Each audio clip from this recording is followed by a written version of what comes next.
Alright, so a funny thing happened. I went to see the movie Ken 2 nights ago, and I never got around to doing my review, so that review is coming now, right after this.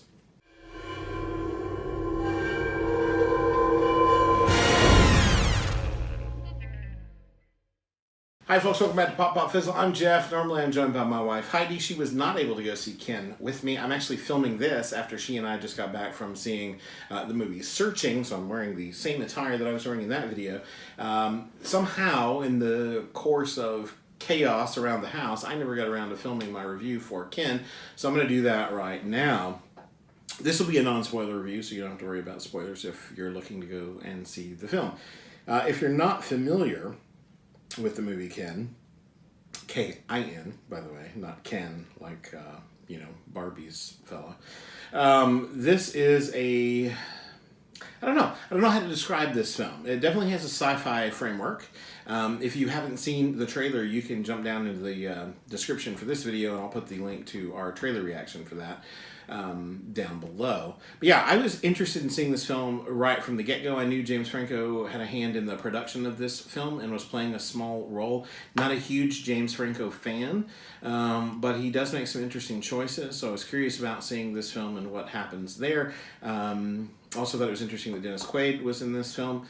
And then, so it was enough to invest because it felt like, to me, even before I went into the film, it felt like it was going to be a character story set within the framework of a sci-fi film.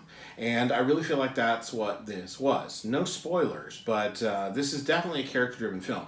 So a good example of that would be the movie Chronicle, which came out a few years ago. It's in the framework of a superhero film, but it's really, character pieces, what makes a hero, what makes a villain, that kind of thing, what drives somebody to that sort of desperation to, what would make a supervillain, that kind of thing.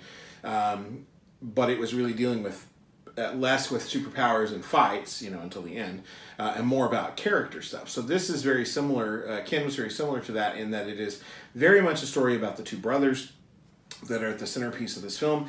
And of course, if you've seen the trailer, then you know there is a futuristic weapon or otherworldly weapon, who knows, involved in this storyline, which gives us the sci-fi framework. I was impressed with this film, mainly because, as I said, it was very character focused, and I found myself really enjoying the interaction between the two brothers. Zoe Kravitz is also in this film as a supporting character that I thought was really good and added to the story instead of took away from it. I felt like this was good sort of alternate programming for the big blockbusters that are out and that sort of thing. Kind of a quiet movie. There weren't a whole lot of people in the theater when I went to see it, so I don't know what that means for its box office, but I definitely thought that it was a film worth seeing. I definitely enjoyed it. I'm not going to say too much more because I think it's the kind of film that you should go and experience if you get a chance. It is good alternate programming, so if you've seen the big movies out, you want to see a smaller picture, smaller budget, more finely tuned performances sort of in that family angle, but with the sci-fi framework to keep it fun, I think Ken is a good movie for you to see. Now, the way we rate films on this channel, as you know, is the channel being Pop Pop Fizzle. It's either a fizzle, which means don't bother.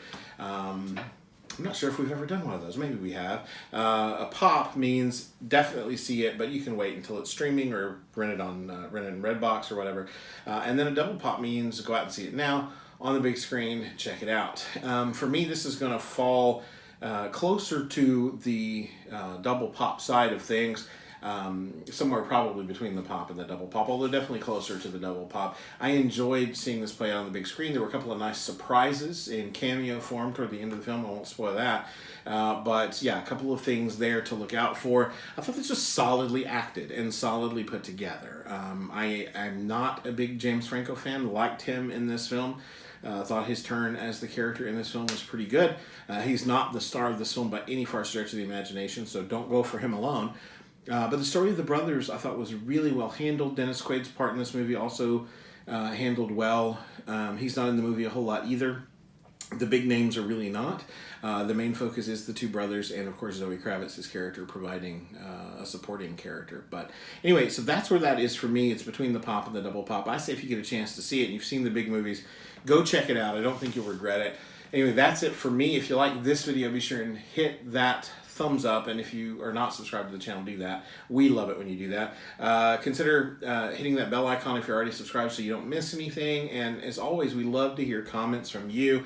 Be sure and comment down below if you've already seen this film. Don't spoil anything for anybody unless you give a spoiler tag first, so that we know to avoid that, the people that haven't seen it. I'm happy to talk spoilers with you if you've already seen it. Would love to do that. Just do that down below. Until next time, folks, bye.